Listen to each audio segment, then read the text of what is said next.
الکوثر، بے شک ہم نے آپ کو خیر کثیر عطا فرمایا۔ یہ عطا کرنے والا رب ہے، اور جس کو عطا کیا جا رہا ہے وہ محبوب علیہ السلام کی ذات مقدسہ ہے۔ دیکھو، میں کچھ قبلہ صوفی صاحب کو عطا کر دوں گا، ورنہ تیسرے آدمی کو اس میں اعتراض نہیں ہونا چاہیے، نہیں ہونا چاہیے۔ کیوں؟ میں نے اپنی چیز جس سے محبت کرتا ہوں اس کو عطا کر دی ہے، تیسرے آدمی کا ویسے اعتراض بنتا نہیں۔ اللہ عطا کرنے والا ہے، محبوب لینے والے ہیں، بنا تیسرے آدمی کو کیا بڑی بیچ میں دخل اندازی کرنے کی، اتنا ہے اتنا نہیں ہے، اتنا علم تھا اتنا نہیں، اتنا اختیار تھا اتنا نہیں۔ اللہ تو قرآن میں فرما رہا ہے کہ بے شک ہم نے آپ کو خیر کثیر عطا فرمایا۔ یہ اللہ کا کثیر ہے بھائی۔ ایک وہ چیز ہے جس کو میں سمجھتا ہوں کہ بہت زیادہ ہے، ایک وہ کثیر ہے جو اللہ کا کثیر ہے۔ چلو میں اس کی مثال دوں۔ دنیا کی حیثیت اللہ کے ہاں کیا ہے؟ دنیا کا تعارف کیا ہے؟ الدنیا متاع قلیل، کہ دنیا جو ہے یہ قلیل مال ہے۔ اللہ کے ہاں دنیا قلیل مال ہے، کہ دنیا متاع قلیل ہے۔ کتنی وسیع دنیا ہے، وسیع و عریض، اور اس کے بارے میں کیا فرمایا جا رہا ہے کہ دنیا متاع قلیل ہے، تھوڑا سا مال ہے۔ جس رب کا قلیل اتنا وسیع ہے، اتنا بڑا ہے، پھر اس رب کا کثیر کتنا بڑا ہوگا؟ بات تو سوچنے والی ہے۔ دنیا متاع قلیل ہے، اچھا بھی دنیا متاع قلیل ہے، اس کا قلیل کیا ہے؟ حسن اس کا قلیل ہے؟ کیا اس کی دولت قلیل ہے؟ کیا اس کی شجاعت قلیل ہے؟ کیا قلیل ہے؟ فرمایا گیا کل دنیا متاع قلیل، یہ ساری دنیا جو ہے، جو کچھ بھی اس کے اندر ہے، یہ قلیل ہے۔ اور رب نے اپنے محبوب کو کیا عطا فرمایا؟ انا اعطینا کل کوثر، کہ بے شک ہم نے آپ کو خیر کثیر عطا فرمایا۔ اچھا یہ خیر کثیر عطا فرمایا ہے، یہ کس شے میں کثیر عطا فرمایا؟ کیا علم کثیر عطا فرمایا ہے؟ کیا نور کثیر عطا فرمایا ہے؟ کیا اختیار کثیر عطا فرمایا ہے؟ فرمایا نہیں، جو کچھ رب کے ہاں تھا، جو اللہ نے پیدا کیا ہے نا، اللہ نے وہ پیدا کر کے اس کا کثیر اپنے محبوب کو عطا فرما دیا۔ علم عطا کیا تو رب نے اپنے محبوب کو کثیر عطا فرمایا۔ نور محبوب کو عطا کیا تو کثیر عطا فرمایا۔ رب کہتا ہے میں نے کثیر دیا ہے، جہاں لوگ پھیتا لے کے بیٹھے ہیں، یہاں سے یہاں تک ہے، اسے آگے نہیں جانا جی، دیوار پیچھے کا پتہ نہیں دیوار کی کیا اوقات ہے۔ اللہ تو فرماتا ہے کہ میں نے محبوب کو علم کثیر عطا فرمایا۔ یہ اس رب کا کثیر ہے جس کا قلیل یہ دنیا ہے، اختیار بھی کثیر۔ میں کہتا ہوں صرف اسی نقطے پر اگر لوگ اکٹھے ہو جائیں نا، اسی آیت کی تفسیر کو اگر سمجھ لیں تو میں سمجھتا ہوں جتنے بھی اختلافات ہیں سارے ختم ہو جائیں گے۔ حضور کو حسن عطا فرمایا تو رب نے کثیر عطا فرمایا۔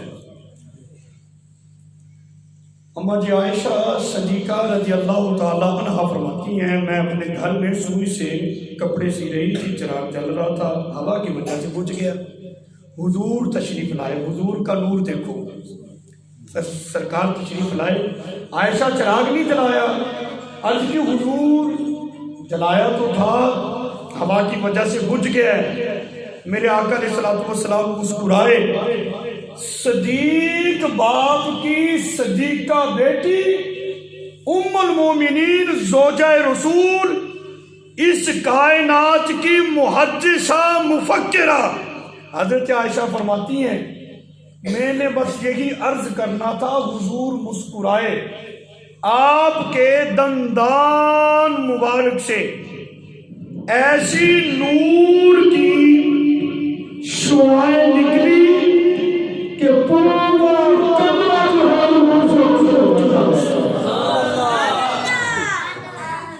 مسجد نبوی شریف ہے، صحابہ اکرام کا جرمن ہے، حضور کا غلام سرکار کے چہرے کو تک رہا ہے، اچانک نظر جو ہے وہ چودھویں کے چاند پہ پڑ جاتی ہے، چودھویں کے چاند کو دیکھتا ہے، حضور کے بدوہا کے بکرے کو دیکھتا ہے۔ وہ صحابی کہتے ہیں کہ میرے دل نے یہ گواہی دی کہ چاند تو حضور کے حسن کے سامنے کچھ بھی نہیں ہے، جو رب نے محبوب کو حسن عطا فرمایا۔ ایک صحابیہ فرماتی ہیں میں حج کے ایام میں حضور کی بارگاہ میں حاضر ہوئی، سرکار اپنی ناکہ پہ یعنی اونٹنی پہ سوار تھے، حضور کا چہرہ اتنا خوبصورت تھا، اتنا نورانی تھا، چہرے پہ تو نظر ٹک نہ سکی۔ میں نے حضور کے پاؤں کی زیارت کی، انگلیوں کی زیارت کی نا، برسوں گزر گئے لیکن سرکار کی قدمین شریفین کی انگلیوں کا جو حسن تھا آج تک میری آنکھوں سے اوجھل نہیں ہو سکا۔ قدموں میں جبھی کو رہنے دو، چہرے کا تصور مشکل ہے، جب چاند سے بڑھ کر ایڑی ہے تو پھر رخسار کا حال کیا ہے؟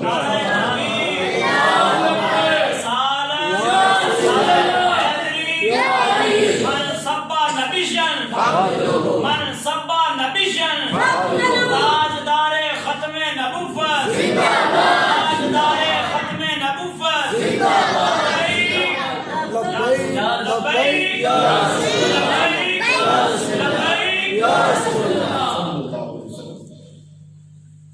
حضرت عائشہ رضی اللہ تعالیٰ عنہ فرماتی ہیں کہ مصر کی عورتوں نے یوسف علیہ السلام کے حسن کو دیکھ کر اپنی انگلیاں کاٹ لی، ان کو احساس ہی نہیں ہوا۔ حضرت عائشہ رضی اللہ تعالیٰ عنہ فرماتی ہیں کہ اگر وہ عورتیں میرے محبوب کا حسن دیکھ لیتی نا، اپنا دل ہاتھ پہ رکھ کر کاٹ لیتی، انہیں پتہ ہی نہ چلتا۔ یہ حسن رب نے اپنے محبوب کو عطا کر رکھا تھا، رب نے محبوب کو اختیار عطا فرمایا تو یہ بھی کثیر عطا فرمایا۔ ایک غلام میرے آقا کی بارگاہ میں حاضر ہوا، جی میں تو ہلاک ہو گیا ہوں۔ وہ ہوا کیا ہے اتنا ہلاک ہو گیا، روزے کی حالت میں اپنی بیوی سے جمع کر بیٹھا ہوں۔ میرے آقا نے فرمایا ایسا کرو اس کا کفارہ ہے کہ غلام آزاد کرو۔ جی میں تو بہت کمزور ہوں، غلام میرے پاس ہے نہیں، میں کہاں سے ادا کروں، میں اس کو آزاد نہیں کر سکتا۔ فرمایا اچھا ایسا کرو 2 ماہ کے مسلسل روزے رکھ لو۔ عرض کی اگر 2 ماہ روزے رکھنے کی طاقت ہوتی تو یہ ایک ہی کیوں ٹوٹتا، یہ طاقت نہیں۔ فرمایا اچھا ایسا کرو 60 مساکین کو کھانا کھلا دو، کفارہ ہو جائے گا۔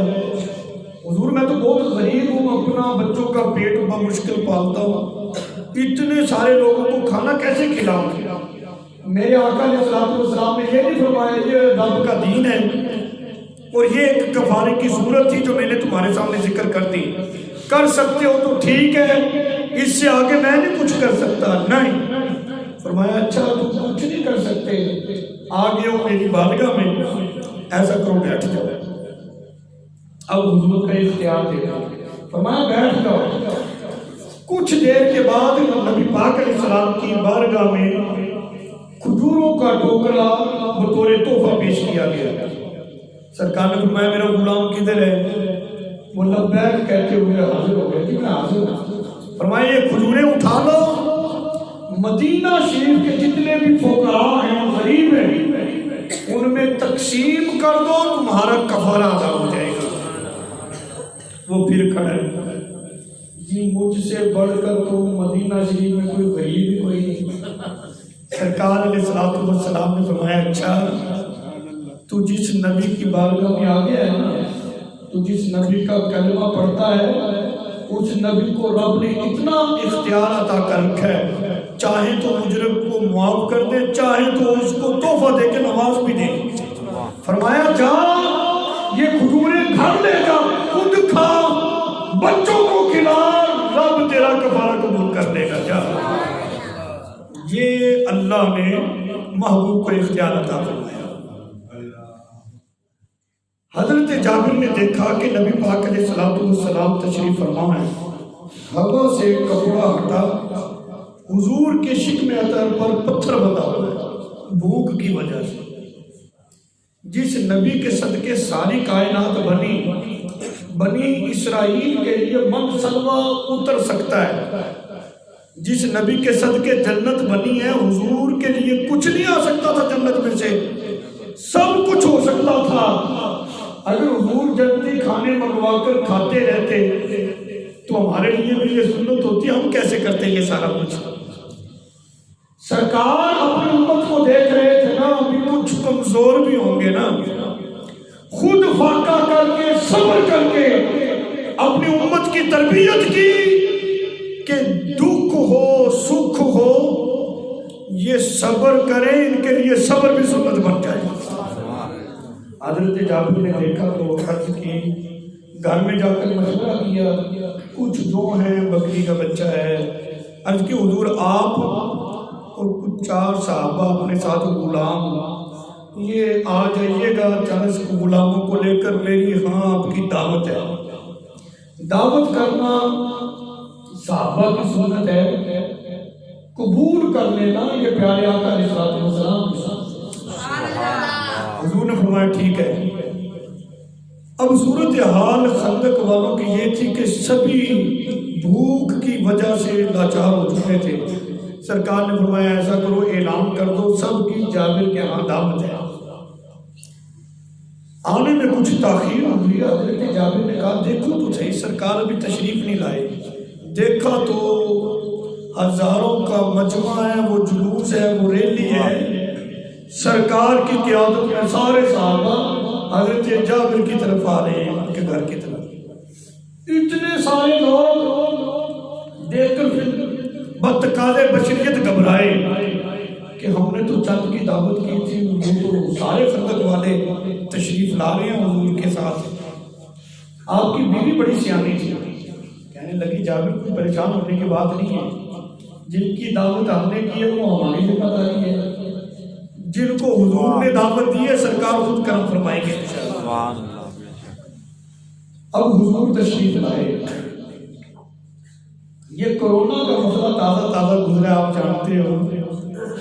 یہ جو تھوک ہے، لعاب ہے، یہ تو بڑی دور کی بات ہے. لوگ کسی کو قریب ہو کے بات بھی نہیں کرنے دیتے، دور ہو کے بات کر رہا. ایسی صورتحال بنی ہوئی ہے. میرے آقا نے صلی اللہ علیہ وسلم تشریف لائے، آٹے میں اپنا لعاب ڈالا، ہنڈیا میں اپنا لعاب ڈالا. فرمایا کہ اب یہ مدینہ کی دیگر خواتین کو بھی اکٹھا کرو، یہ تمہاری اکیلی زوجہ تو سب کا کھانا نہیں نہ بنا سکتی. یہ کھانا بنانے کے لیے جس طرح کے ہوتا ہے نا جی کوئی پروگرام ہو، بہت ساری خواتین جمع ہو کے کھانا بناتی ہیں، کہ اس طرح کافی ساری خواتین کو جمع کرو تاکہ وہ کھانا بنائیں. پھر وہ ٹولیاں صحابہ اکرام نے آئیں، کھانا کھاتے گئے. وہ مختصر سا کھانا جو چند افراد کے لیے تھا سارے صحابہ سحر ہو کر کھا گئے، لیکن اس میں کمی نہیں آئی. یہ اختیار کوئی نہیں. صحابہ سے جب پوچھا گیا کھانا کیسا تھا، کہتے کہ زندگی میں ایسا لذیذ کھانا کبھی کھایا ہی نہیں.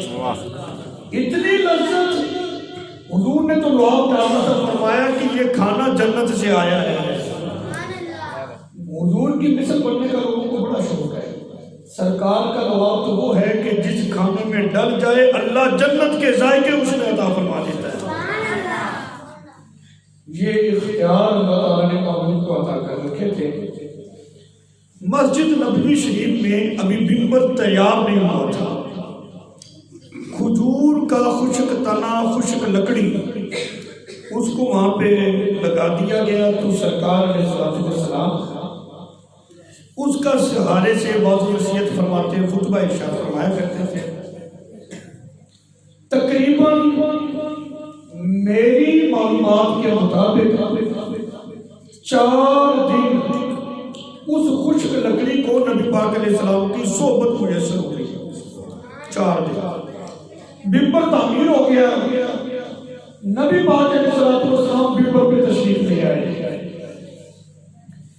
خشک لکڑی کی آنکھیں ہوتی ہیں، اس کی عقل ہوتی ہے، محبت دل سے ہوتی ہے، اس کا دل ہوتا ہے،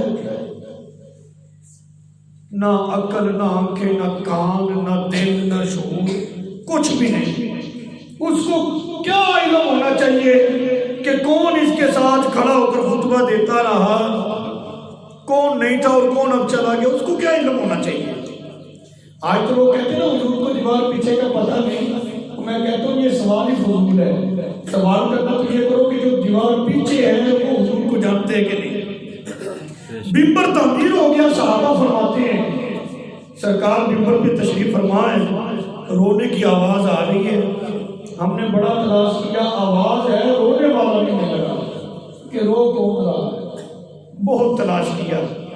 سرکار علیہ السلام نے جب اپنے عاشق کا یہ مزاج دیکھا، اس کی تڑپ دیکھی نا، سرکار نے اپنے منبر کو چھوڑا، یا تو اپنے نوازوں کے لیے چھوڑا تھا یا پھر اس اپنے عاشق کے لیے چھوڑا ہے۔ بندہ جب محبت کرے نا جی، محبت کرنے والے کی اوقات نہیں دیکھی جاتی، جس سے محبت کی جائے اس عاشق کو دیکھا جاتا ہے۔ بنا خشک لکڑی کی کوئی اوقات ہے؟ ویسے کھجور کی خشک لکڑ ہو نہ اس کا کوئی فرنیچر بنے، وہ کسی کام بھی نہیں آ سکتی بغیر سوائے چولہے کے، اس کا کوئی کام ہی نہیں۔ لیکن پیار حضور سے ہو گیا، عشق نبی پاک سے ہو گیا ہے۔ اب اس کا مول یہ پڑا ہے کہ سرکار نے منبر چھوڑا، کسی سے پوچھا نہیں یہ کون رو رہا ہے، پتہ کرو، پوچھتا وہ ہے جس کو علم نہ ہو۔ سرکار سیدھے آئے، اس کے اوپر اپنا ہاتھ رکھا، وہ تو ایسے خاموش ہو گئے جس طرح بچہ ماں کی آغوش میں آ کے خاموش ہو جاتا ہے، جس طرح سکون نہیں مل جاتا، خاموش ہو گیا۔ حدیث یہاں تک ہے، اس سے آگے جائے گی، درمیان میں میں ایک اپنے ذوق کی بات کرنا چاہتا ہوں کہ حضور علیہ السلام نے جب اس خشک لکڑی کے اوپر اپنا ہاتھ رکھا ہوگا، اللہ کے عرش کو بھی وجد آ گیا ہوگا، رب کا عرش بھی جھوم اٹھا ہوگا، گویا کہ اللہ کے عرش نے یہ فرمایا ہوگا وہ لکڑی اپنی اوقات دیکھ اور مصطفیٰ کی ذات دیکھ۔ تیری اوقات کیا ہے؟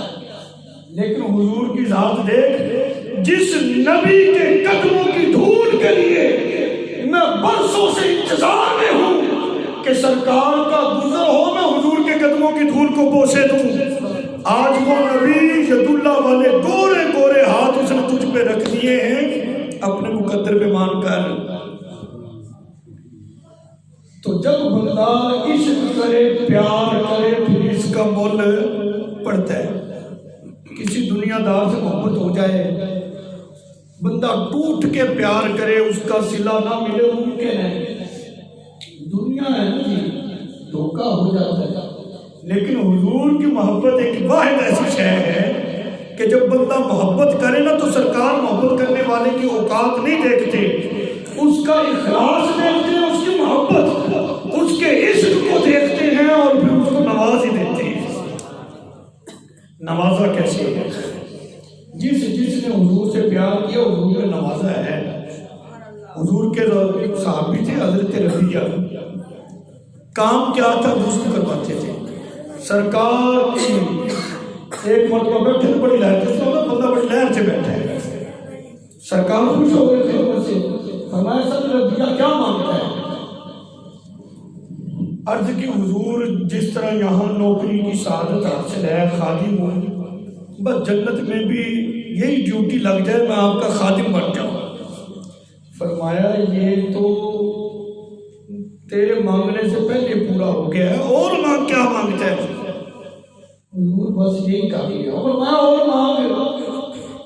ایک شاعر نے بڑا خوبصورت اس کا نقشہ کھینچا، جب حضور نے فرمایا نا ربیہ مانگ کیا مانگتا ہے، کہا حضور بس جنت میں غلامی مل جائے جیسے یہاں غلام، اور مانگ۔ گویا کہ اس غلام نے، حضرت ربیہ نے حضور کی بارگاہ میں عرض کی کہ تجھ کو تجھی سے مانگ کے مانگ لی ساری کائنات، بس ایک ہی سوال کافی ہے، سو سوال۔ حضور یہ مل گیا، آپ مل گئے تو ساری کائنات ہی مل گئی ہے نا۔ ہارون رشید بادشاہ تھا،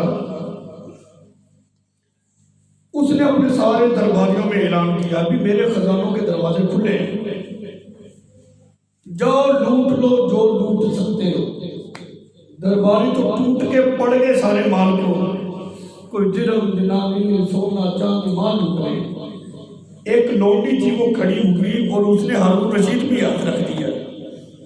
ہارون رشید کہنے لگا کبھی لوگ مال لوٹ رہے تو نہ کریے، جا تم بھی کچھ لوٹ۔ اس نے بڑا خوبصورت جواب دیا، اس نے کہا کہ دیکھو آپ کا اعلان ہے آج جو جس پہ ہاتھ رکھ دے گا اسی کا ہے، تو میں نے تو پھر ہارون رشید پہ ہاتھ رکھ دیا۔ جب آپ میرے ہو گئے ہو تو پھر جو تمہارا خزانہ ہے وہ بھی تو میرا ہی ہو جائے گا نا۔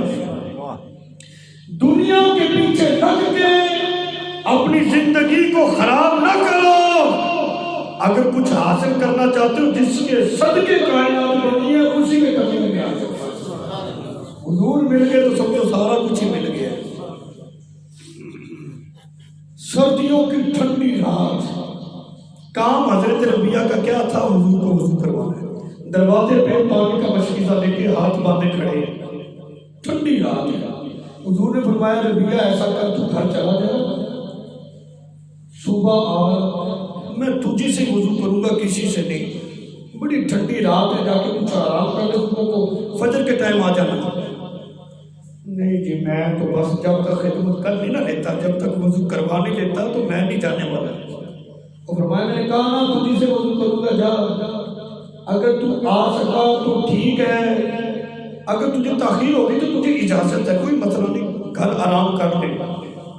حضور کیسے گھر چلا جاؤں، میرا تو گھر دل ہی کوئی نہیں لگتا۔ میرے آقا علیہ السلام نے فرمایا یہ اچھا جی میں گھر چلتا کوئی نہیں۔ فرمایا اچھا ایسا کر اندر کمرے میں آ جا، باہر بہت سردی ہے۔ حضرت وہ حضور کے غلام حضرت ربیع فرماتے ہیں کہ جب میں سرکار کے کمرے میں داخل ہوا نا، کہتے میرے رونگٹے کھڑے ہو گئے۔ نبی پاک علیہ السلام نے اپنے برابر جگہ چھوڑ دی، فرمایا کہ آ یہ مشکیزہ رکھ دے ادھر، آ جا کچھ آرام کرنے لیٹ جائے۔ کہتے میں نے تو ہاتھ باندھ دی، حضور میں غلام آپ آقا، میری اتنی اوقات نہیں ہے آپ کے برابر لیٹ جاؤں۔ حضور نے فرمایا تو چاہتا کیا ہے، نہ تو گھر جاتا ہے نہ تو یہاں پہ لیٹتا ہے، کرے گا کیا؟ اچھا جی کمبل کافی بڑا ہے، اس کو کھینچ جب تو قدموں کی طرف ہی آ جا، لیٹ جا، تو ساری رات ہی کھڑا رہے گا۔ وہ حضور کے غلام لیٹ گئے، صبح ہوئی، اب سارے پوچھ رہے ہو سنا رات کیسی گزری، مجھے یہ بتاؤ جس کو حضور کے قدمین شریف ہیں ایک ہی کمبل میں رات میسر ہو، بنا اس کو نیند آتی ہے؟ آج جس بچے کے پاس موبائل ہاتھ میں ہو اسے نیند نہیں آتی۔ حضرت عبداللہ بن مبارک بہت بڑے بزرگ گزرے۔ یہ پوچھنا ہے نا اس دور میں، یہ مسئلہ سمجھانا ویسے کوئی مشکل نہیں ہے۔ لوگ جی رات کیسے گزر گئی، نیند کیوں نہیں آئی، یہ ویسے اب مشکل کوئی نہیں۔ عبداللہ بن مبارک بہت بڑے بزرگ ہوئے۔ کسی نے سوال کیا یہ ولایت، یہ فقیری، یہ منصب آپ کو کیسے ملا ہے؟ آپ کی صورتحال اس طرح بھی تو نہیں تھی، گلیوں کے چکر لگایا کرتے تھے آپ۔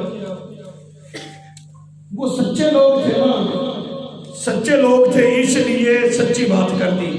کہنے لگے دراصل مسئلہ یہ ہے مجھے ایک خاتون سے عشق ہو گیا. میں بہانے سے اس محلے کی مسجد میں نماز کے لیے جاتا, آنے جانے میں کوئی وقت میسر ہوتا, بات چیت ہو جاتی. ایک مرتبہ ایسا ہوا سردیوں کی ٹھنڈی رات, میں ساری رات اس کے انتظار میں کھڑا رہا کہ وہ چھت پہ آنے کی بات ہوگا. کہتے وہ شہری کے وقت آئی, صرف اتنی بات کہہ کر واپس دوڑ گئی کہ گھر میں مہمان ہیں, آج بات نہیں ہو سکتی.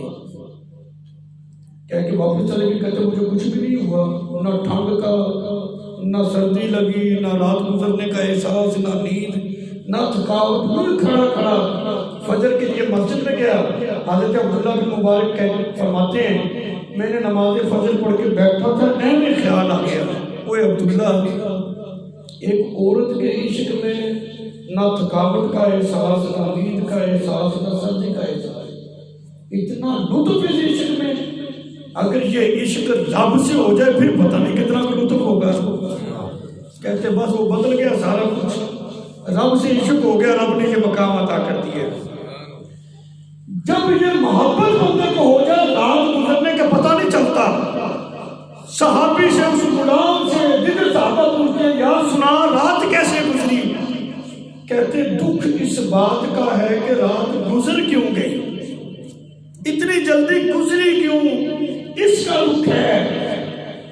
اور سنا کیسے گزری. کہتے کیا بتاؤں, نبی پاک علیہ السلام کے قدمین شریفین میں یہاں لگے. کہتے پھر میں چپکے سے سرکتا نیچے کو حضور کے پاؤں مبارک جو ان کی تلیاں جن کے بوسے جبریل نے دیے, کہتے وہ تلیاں میرے رخساروں پہ, میں ہونٹوں پہ لگاتا, اس کو اپنے سر پہ لگاتا. بڑے مزے کی رات گزری, بس گزر کیوں گئی اس کا دکھ ہے. اچھا میں اس کی طرف آتا ہوں کہ جب عشق ہو جائے تو عشق کا مول بڑا پڑتا ہے. میرے آقا علیہ الصلوۃ والسلام ممبر سے اترے, اس پہ ہاتھ رکھا. کس پہ؟ خشک تنے پہ, کھجور کی خشک لکڑی پہ ہاتھ رکھا. جیسے ہاتھ رکھا جیسے محب کو محبوب مل جائے تو راحت بھی پہنچ جاتی بندے کو, سکون آ گیا. حضور نے فرمایا تو میرے عشق میں رویا ہے نا, اب یہ تیرا رونا بیکار تو نہیں جائے گا. تیرے لیے دو آپشن ہیں, بتا تو کیا چاہتا ہے. پہلا تو یہ ہے کہ میں تجھے جوان درخت بنا دوں, قیامت تک تیری جوانی باقی رہے, قیامت تک تجھے پھل لگے, اور قیامت تک نیک لوگ تیرا پھل کھائیں. یہ اختیار ہی کوئی نہیں ہے. کوئی درخت ایسا ہے جو قیامت تک جوان رہے, پھل لگے, پھر پھل لگ جائے, یہ تمیز ہو سکتی ہے کہ نیک ہی کھائے بد نہ کھائے. فرمایا نہیں تو میرا عاشق ہے, اب تیرے قریب نیک ہی آئے گا بد نہیں. اور حقیقت ہے کہ نیکوں اللہ والوں کے پاس اللہ والے جاتے ہیں, نیکوں کے پاس نیک ہی جاتے ہیں. بد تو کہتا شرک ہے, یہ تو بدعت ہے. آج بریلویوں نے کم شروع کیا دربارہ اللہ, وہ نہیں جا سکتا, اس کے مقدر میں نہیں, پابندی لگ گئی ہے. فرمایا قیامت تک تیری جوانی سلامت رہے گی, پھل لگے گا, نیک لوگ تیرا پھل کھائیں گے, کوئی بات تیرے قریب نہیں آ سکے گا. حضور سے محبت کر لو, اگر چاہتے ہو کہ بوروں کی صحبت سے بچو, وہ تمہارے قریب آئیں گے, بچ جاؤ گے ان کی صحبت سے. فرمایا کہ دوسرا آپشن تیرے لیے یہ ہے کہ میں تجھے جنت پہنچا دوں. او جی جس کا نام محمد یا علی ہو وہ تو تلہ توڑنے کی بھی طاقت نہیں رکھتے, یہ بھی اختیار ان کے پاس نہیں. تلے کی کوئی اوقات ہے یار. حضور فرمانے اس لکڑی سے تو چاہے تو تجھے جنت پہنچا دوں. اس نے کہا جی یہ ٹھیک ہے, مجھے تو جنت ہی پہنچاؤ, میں نے تو جنت جانا ہے. میرے آقا علیہ السلام نے جہاں رفت تھا کہا یہاں پہ کھدائی کروائی. صحابہ اکرام نے کھدائی کی, اس خشک تنے کو, خشک لکڑی کو وہاں پہ دفن کر دیا. کسی صحابی نے اعتراض نہیں کیا, یا رسول اللہ صلی اللہ علیہ وسلم کسی نے تو جنت مانگی تھی, جنت تو ساتوں آسمانوں سے اوپر ہے, آپ نے اس کو زمین میں دفن کر دیا۔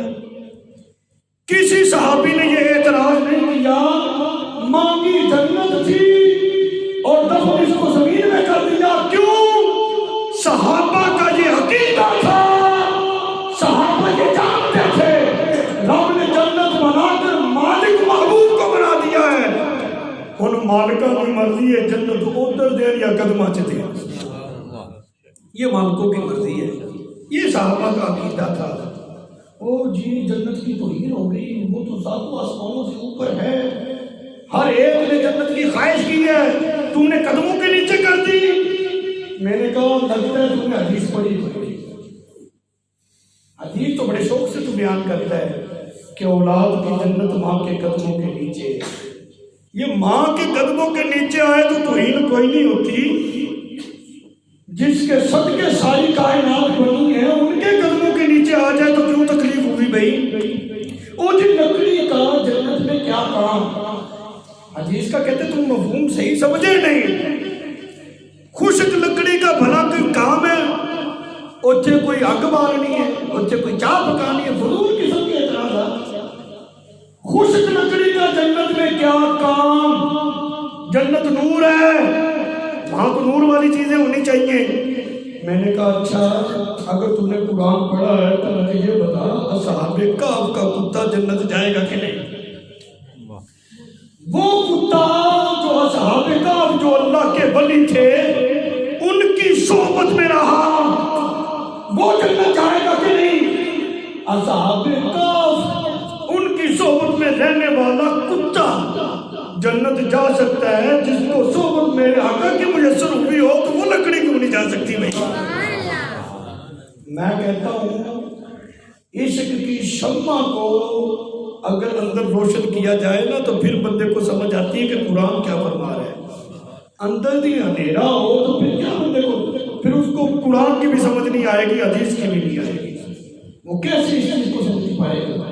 فرمایا محبوب ہم نے آپ کو خیر کثیر عطا فرمایا، حضور علیہ السلام چاہیں تو جس کو چاہے جنت عطا فرمائے۔ یہ حضور کا اختیار ہے کہ اللہ نے اپنے محبوب کو کمالات عطا فرمائے، نور عطا کیا ہے۔ یہ بات نہ کرو حضور نور تھے کہ نہیں، یہ غلط بات ہے۔ او بھائی اللہ نے کثیر عطا فرمایا ہے، اور یہ اس رب کا کثیر ہے جس رب کا قلیل اتنا وسیع ہے، تو اسی میں پھنس کے رہ گئے۔ ہم تو یہ نہیں بیان کر سکتے کہ حضور نور تھے تو کس طرح کے نور تھے، ایسے نور تھے۔ اللہ کا یہ کثیر ہے بھائی، اختیار تھا تو کمال تھی۔ حضرت جعفر، یہ حدیث بڑی طویل ہے، میں تھوڑا سا اشارہ کر کے بات کو آگے بڑھاؤں۔ حضور سینکڑوں میل دور جنگ ہو رہی ہے، میرے آقا علیہ السلام نے فرمایا سپہ سلار شہید ہو گیا مسلمانوں کا، اب جھنڈا جعفر کے ہاتھ میں آ گیا ہے۔ پھر حضور نے فرمایا کہ سینکڑوں میل دور جنگ ہو رہی ہے، کوئی لائیو نہیں چل رہی تھی، وہ کیمرے والا سسٹم کوئی نہیں تھا جی۔ مسجد نبوی شریف میں بیٹھ کر وہ جنگ کے سارے احوال اپنے غلاموں کے سامنے ذکر کر رہے ہیں کہ وہ غلط وہ جھنڈا اب جعفر کے ہاتھ میں آ گیا۔ پھر میرے آقا علیہ السلام نے فرمایا کہ ظالموں نے جعفر کے دائیں ہاتھ کو شہید کر دیا، لیکن جعفر نے وہ جھنڈا گرنے نہیں دیا، اس کو بائیں ہاتھ میں پکڑ لیا۔ پھر کچھ دیر کے بعد فرمایا کہ انہوں نے حضرت جعفر کے بائیں ہاتھ کو بھی شہید کر دیا۔ فرمایا انہوں نے علم گرنے نہیں دیا، انہوں نے اپنی گردن اور جسم کے ساتھ اس کو پکڑ دیا۔ پھر کچھ دیر کے بعد انہوں نے فرمایا کہ حضرت جعفر شہید ہو گئے، حضرت جعفر شہید ہو گئے۔ کچھ دیر کے بعد میرے آقا علیہ السلام نے فرمایا میں تو وہ جو ان کے بعد شہید ہو گئے تھے نا، اللہ تعالیٰ نے ان کو نورانی پر عطا کر دی، وہ تو جنت میں اڑ رہے ہیں، اٹکیلیاں کر رہے ہیں۔ یہ حضور نے فرمایا۔ حضرت جعفر کی شہادت کے بعد حضور علیہ السلام مسجد نبوی شریف میں سینکڑوں میل دور جنگ اس کے ہوا میں ہوتی ہے، پھر ابھی ان کا جسم مبارک میدان جنگ میں ہی ہے۔ حضور فرما رہے ہیں کہ میں دیکھ رہا ہوں جنت الفردوس میں ان بازوؤں کی جگہ اللہ نے پر عطا کر دی ہے، وہ جنت کی فضاؤں میں اڑ رہے ہیں۔ غلاموں نے حضرت جعفر کو جعفر طیار کہنا شروع کر دیا۔ طیار یہ مبالغہ کا صیغہ ہے، جیسے ہوتا ہے نا طیارہ، اس کا معنی ہوتا ہے بہت زیادہ اڑنے والا۔ جعفر طیار، پہلے کا نام کیا تھا؟ جعفر۔ شہادت کے بعد انہوں نے خبر دی کہ وہ جنت میں اڑ رہے ہیں، اس کے بعد کیا کہنا شروع کر دیا؟ جعفر طیار۔ اچھا یہ صرف جو سیرت کی کتابیں ہمارے بزرگوں نے لکھی ہیں اس میں نہیں، جس بھی مکاتب فکر سے تعلق رکھنے والا ہے اس نے جب حضرت جعفر کا ذکر کیا تو ساتھ لکھا ہے جعفر طیار۔ میں نے کہا حضرت جعفر کو طیار مانتے ہو، نگاہ نبوت کو کیوں نہیں مانتے؟ یہ تو خبر میرے آقا علیہ الصلوۃ والسلام نے دی ہے نا جی۔ یہ طیار ان کی حیاتی میں تو ان کا نام تھا ہی نہیں۔ تو یہ تھی نگاہ نبوت کہ ہیں فرش پر، ہیں مسجد نبوی شریف میں، لیکن وہیں سے آپ نے جنت الفردوس میں اڑتے ہوئے حضرت جعفر کو آپ نے ملاحظہ فرما لیا، ان کو دیکھ لیا۔ جس نبی کی نظر مسجد نبوی شریف کے کمرے میں بیٹھ کر جنت الفردوس تک پہنچ جاتی ہے اور اس کے احوال بھی حضور بیان کر دیتے ہیں، ان کے لیے یہ دیوار رکاوٹ ہے۔ دیوار بھی کیسی حماقت ہے۔ میرے آقا علیہ الصلوۃ والسلام کی والدہ ماجدہ حضرت آمینہ رضی اللہ تعالی عنہ، سارے کو رضی اللہ تعالی عنہ، آپ فرماتی کہ جب میرے لفظ جگر کی ولادت کا وقت قریب ہوا، حضور کی ولادت ہو گئی، تو میں نے محسوس یہ کیا کہ مجھ سے نور خارج ہوا ہے۔ اگلی بات بڑی پتے کی ہے، سمجھنے والی ہے۔ حضرت آمینہ دیکھو نا جی، یہ حضور کی والدہ ہے، جو بندہ نبی پاک کی والدہ کی بات کو بھی نہیں مانتا تو اس کی بات کیوں مانتا ہے بھائی؟ نبی پاک کی والدہ نے فرمایا مجھ سے نور خارج ہوا۔ حضرت آمینہ رضی اللہ تعالیٰ عنہ فرماتی ہیں میں نے اس نور کی روشنی میں بند کمرے کے اندر شام کے محلات کو بھی دیکھ لیا۔ جہاں تک میرے علم کی اوقات ہے، میں بھی ایک ادنا سا طالب علم ہوں دین کا، جہاں تک میرے علم کی اوقات ہے میں نے اپنی ریسرچ جو کی ہے اس کے مطابق حضرت آمینہ رضی اللہ تعالیٰ عنہ اپنی ساری حیاتی میں آپ نے شام کا سفر نہیں کیا، کبھی ملک شام گئی نہیں۔ بات سمجھ آ رہی ہے؟ ملک شام نہیں گئی، لیکن فرما کے آ رہی ہے کہ حضور کے نور میں جب میں نے دیکھا تو میں نے شام کے محلات کو دیکھ لیا۔ مطلب یہ کہ جو بندہ حضور کے نور سے دیکھتا ہے اس کے لیے پھر یہ دیواریں، یہ دوریاں رکاوٹ نہیں رہتی، دیکھ بھی لیتا ہے، پہچان بھی لیتا ہے۔ جس چیز کو کبھی زندگی میں دیکھا ہو نا، مدت بعد سامنے آئے، یار پہچانا نہیں، اور یار یہ سبی اللہ کا بیٹا مطیع اللہ ہے، اچھا ماشاءاللہ اب تو یہ جوان ہو گیا، پہلے چھوٹا سا تھا۔ پہچان لیا نا، پہچانا اس کو جاتا جس کو دیکھا ہو۔ حضرت آمینہ رضی اللہ تعالیٰ عنہ تو شام گئی نہیں، شام کے محلات دیکھے ہی نہیں، تو پھر پہچانے کیسے؟ تو یہ تھا حضور کے نور کا کمال۔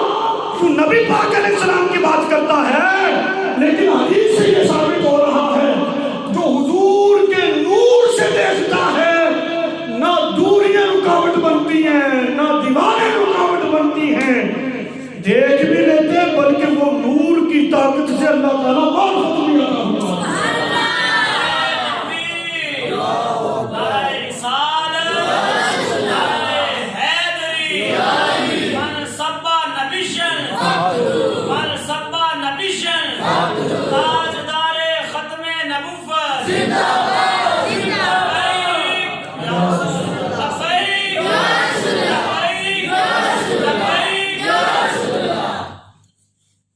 تو یہ کمال دیکھو نا، حدیث قدسی ہے۔ میں صرف یہ مسئلہ سمجھا کے دوبارہ اس پہ آتا ہوں۔ بندہ جب عبادت کرتے کرتے کرتے اللہ کا قرب حاصل کر لیتا ہے، حدیث قدسی اگر فرماتا ہے دیکھتا ہوا اس کی آنکھ میں ہوتا ہوں، پکڑتا ہے اس کا ہاتھ میں ہوتا ہے، ایسے ہے نا، بندہ اپنی آنکھ سے دیکھے تو یہ رکاوٹیں ہیں، دیوار پیچھے نہیں دیکھ سکتا، لیکن جب اللہ کے نور سے دیکھے تو پھر کوئی رکاوٹ رہتی ہے؟ نہیں نہ رہتی۔ ایک عام بندے کی یہ شان ہو جاتی ہے جب وہ عبادت کے ساتھ رب کا قرب حاصل کر لے، جو ہو رسول اللہ کی والدہ۔ یہاں تو 4 دن خشک تنے کو ملے صحبت کے، اس کا اتنا کمال ہو گیا، خشک لکڑی کو حضور کا ہاتھ لگا، وہ نور بن گئی۔ میرے آقا علیہ الصلوۃ والسلام کی صحبت میں جو آتا ہے، ایک مرتبہ پتھر کو چوما، وہ حجر اسود جنتی پتھر بن گیا۔ اس آمینہ کا، ان کا کمال اور ان کی شان کیا ہوگی، جن کے شکم اطہر میں کریم آقا علیہ الصلوۃ والسلام نے پورے 9 ماہ گزارے۔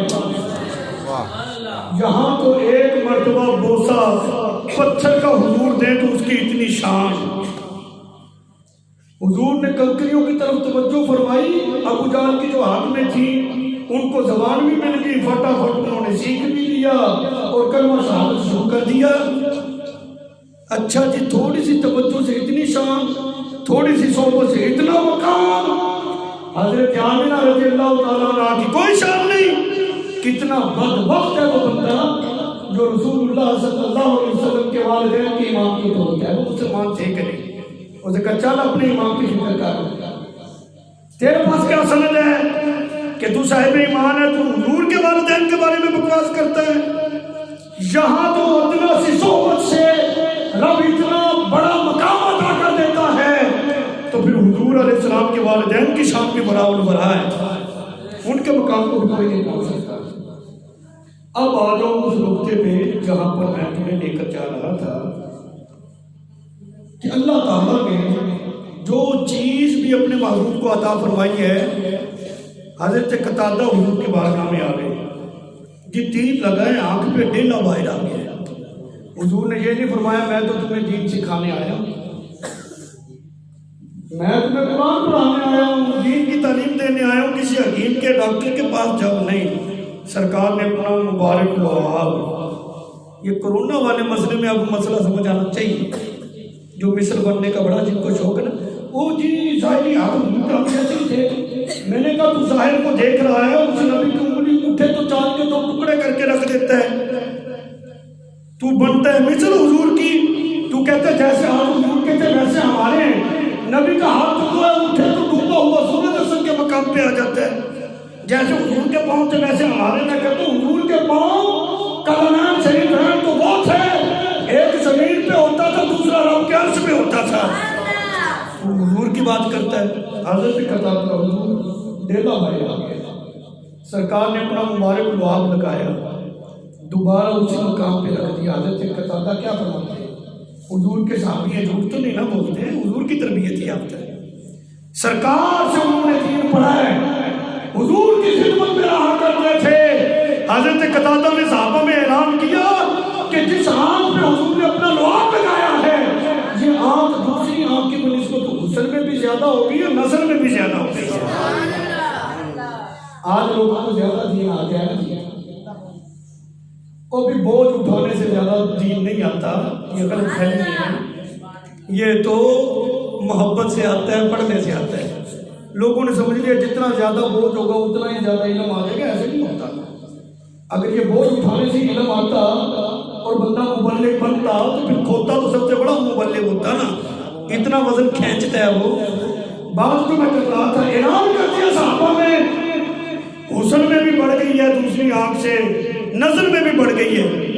کسی صحابی نے کہا قتادہ تو نا ذرا جذبات میں آگے بڑھے ہے، جو رب نے آنکھ بنائی ہے اس سے حضور سرکار نے لعاب لگایا، اس کا حسن بھی تو نے بڑھا دیا، نظر بھی زیادہ بڑھا دی، یہ تو شرک ہے۔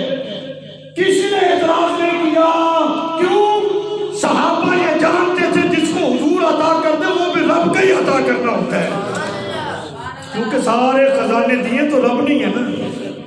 یہ آگے ذرا دین کو صحابہ سے زیادہ سمجھنے والے، یہ تھا صحابہ کے نظریات، صحابہ کے عقائد، کہ وہ حضور کو اس طرح مانا کرتے تھے، ترازو میں تول کر حضور کو نہیں مانتے تھے، بلکہ ٹوٹ کر حضور کو مانا کرتے تھے بس.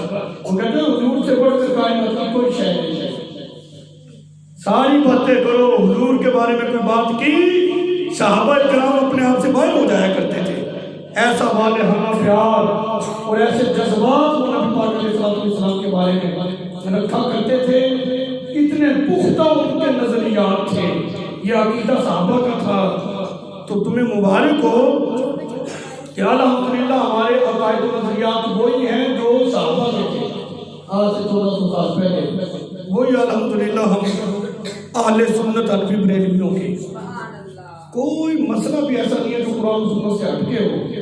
کہیں کوئی خدشہ ہو تو بات کرو، انشاءاللہ تعالی ہم قرآن و سنت سے ہٹ کر کوئی کام کرنے والے ہیں ہی نہیں اللہ کے فضل سے.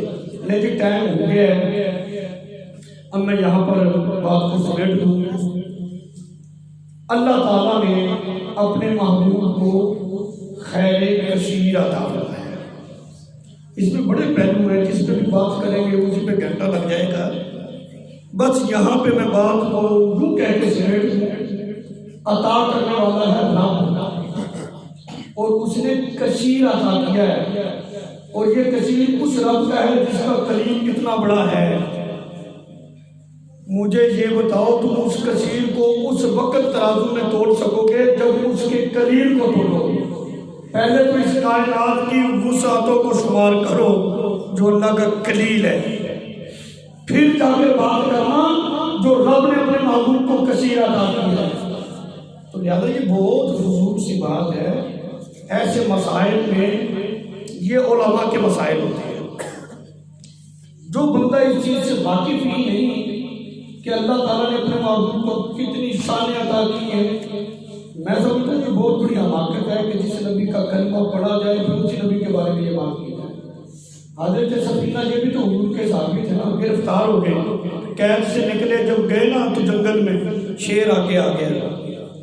یہ نہیں کہا میرا نام سفینہ ہے، میں فلاں قبیلے سے تعلق رکھنے والا ہوں، ہٹ جا. نہیں، تعارف کیا کروایا، اسی پہ مان کرنا ہے بس. جو صحابی نے تعارف کروایا تھا شیر کے سامنے، فرمایا او شیر تو جانتا نہیں میں کون ہوں، میں رسول اللہ کا غلام ہوں.